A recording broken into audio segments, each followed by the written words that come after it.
awakening. Have you felt it?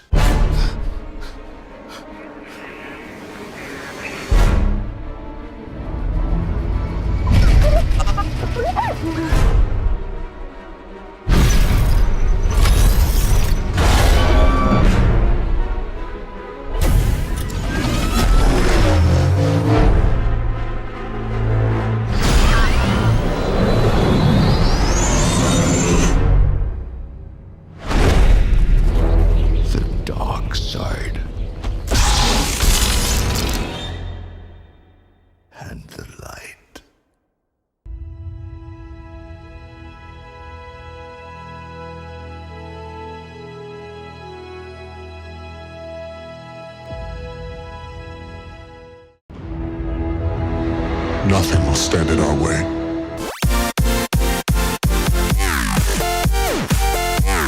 Cows with guns.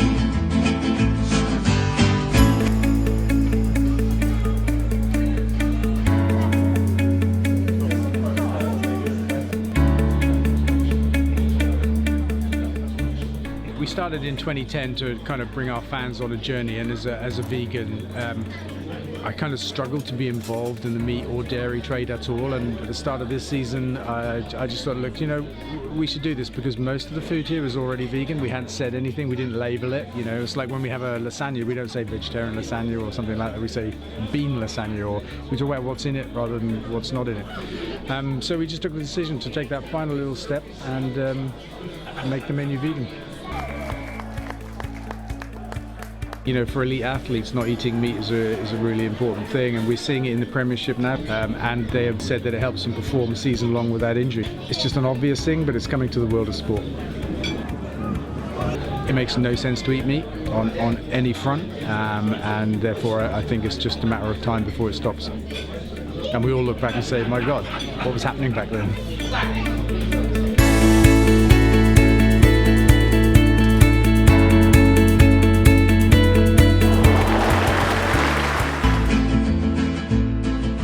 Crashed the gate in a great stampede, tipped over milk truck, torched all the feed.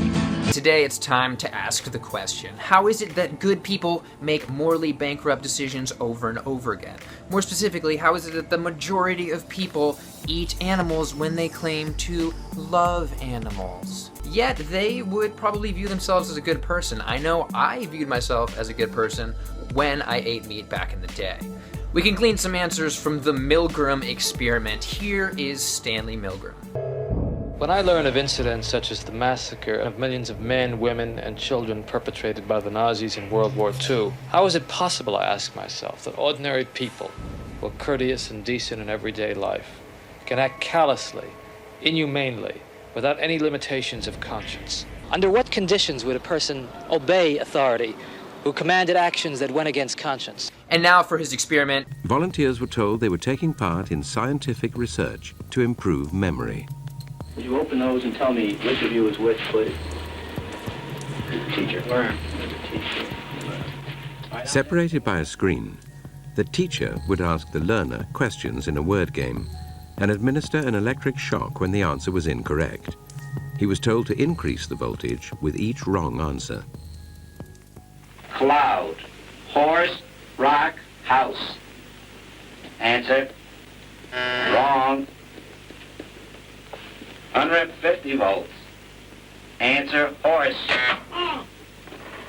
Participants didn't know that the learner was really an actor and the so-called shocks harmless. Notice how it becomes okay to continue once the responsibility is shifted to the researcher. I'm not going to kill that man, eh? I mean, who's going to take the responsibility if anything happens to that gentleman? I'm responsible for anything that happens here. Continue, please. All right, next one, slow. The real answers come when the subject approaches the potentially lethal voltage of 450 volts, which on the switchboard is past, quote, intense shock, extreme intensity shock, and danger severe shock. Experiment, that's all. Get me out of here.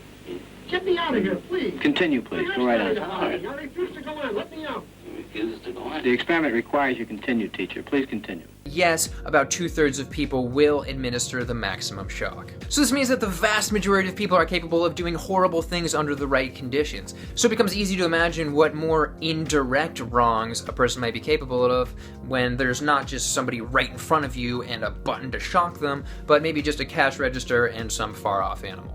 But you might be thinking, weren't the studies done on authority? There's not some authority telling you that you have to eat meat, is there? Because I don't want to argue with you. Would you like if someone ate you? No, I wouldn't. Well, then why should I eat this poor harmless animal? Okay, but do you understand what I'm saying? We didn't kill this animal. It's good for your body. Your parents are your authority when you're growing up. Jesus created animals for us to eat, Alana. Yeah. Now Jesus makes animals? I thought that was God's job. There is a positive message at the end of this though, and that is in Milgram's alternate experiments, where he had 2 additional teachers that were actually actors that refused to continue giving the shocks. In these experiments, only 10% of people went all the way to 440 volts. So as a vegan, you can simply lead by example, and that is how vegans wake people up to the reality of their food choices, and that is how you make change. Santa's lucky because he only eats cookies. Esses animais tem que cuidar deles, não comer. Black smoke arise and darken in the day, 12 burning McDonald's. Have it your way. I went vegan when I was 6 years old. It was a natural progression from going vegetarian when I was 3. And the decision to go vegan was made when I was able to ask my mum, why does the chicken decide to give us her eggs? Why does the cow decide to give us her milk? Or doesn't her baby want it? And my mum had to just answer honestly.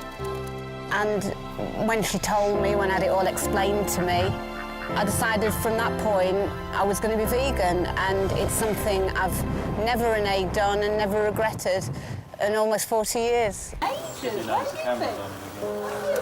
see them as entities in their own right. They're all individuals, individual personalities, and they have as many rights and should have as many rights afforded to them as we would expect for ourselves.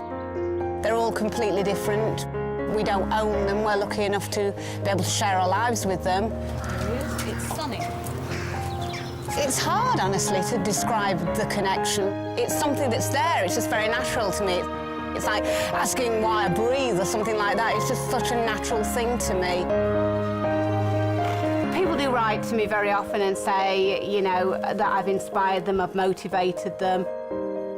I just think they see somebody normal that refuses to be beaten back down and keeps bouncing back like a little rubber ball. I've had obstacles in my own life to overcome in order to be able to achieve what I can achieve. And I think they just see the resilience of somebody who's probably not driven by self. I'm driven by a need to do this for others, not for myself at all. There is no hidden agenda here. It's all about helping others. And I think that they probably find inspiration in the fact that even though they might feel the same themselves, it's very hard to actually understand sometimes that other people out there feel the same and you can connect with them. I didn't sit down with a grand plan when I was 15 and think this is where I want to be in 30 years' time or something. It's just fallen into place naturally. Being vegan is certainly not just about what I eat. It's about the whole lifestyle. If you love something, you don't harm it. I do the marathons to promote veganism in a positive way. I am the fastest woman in time elapsed, i.e. days, to go to the North Pole and run a marathon, and then to run one on all 7 continents. My whole life is dedicated to animals. Every decision I make is consciously made in that it will benefit them in some way, otherwise I don't bother wasting my time with it.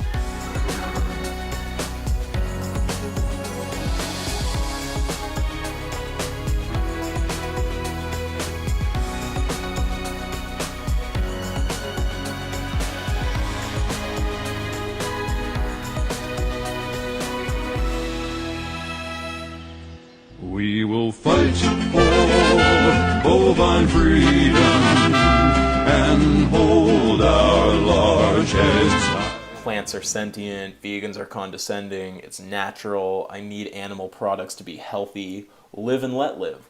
Wild animals don't care about you, why should you care about them? And so on. What we are looking at here is a dense cluster of pathetically weak argumentation, driven by fear of change and indoctrinated delusion. Well, I've taken the time to write down as many of these arguments as I can think of, split them into categories based on common flaws, and now I'm going to eviscerate them one by one for your pleasure, demonstrating, as the title of the video says, that anti-vegan arguments are weak.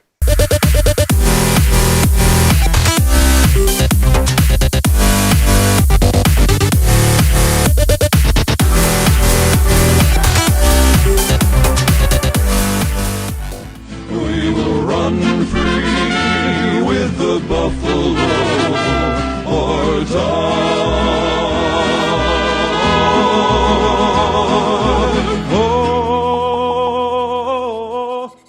Like many people, I grew up with a dog who I loved, and I also grew up eating meat.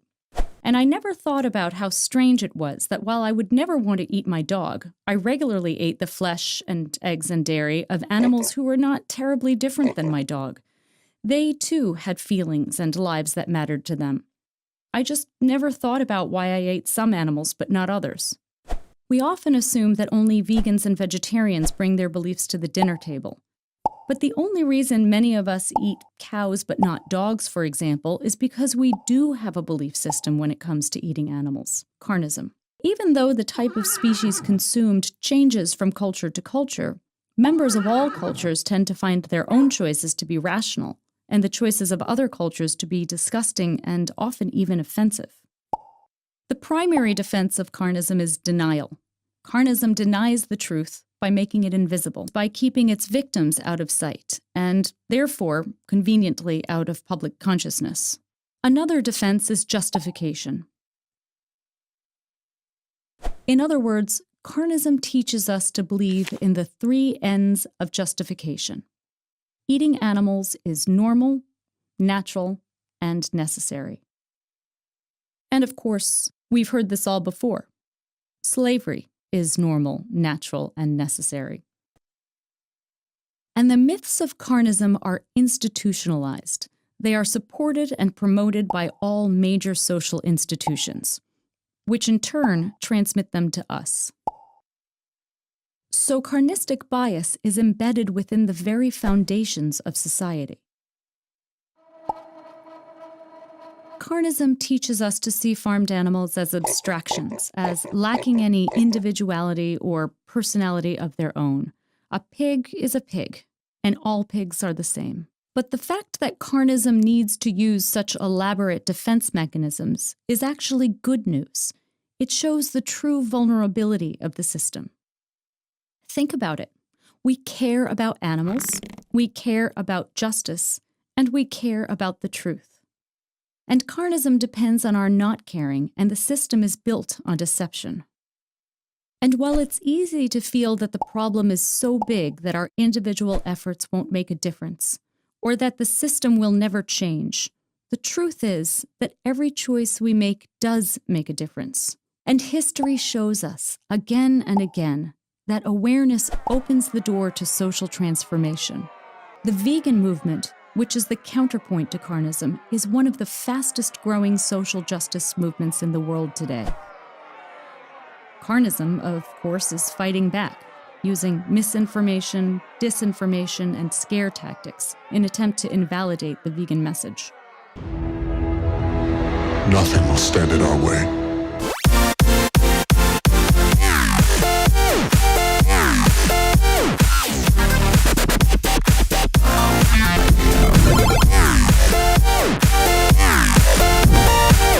Cows with guns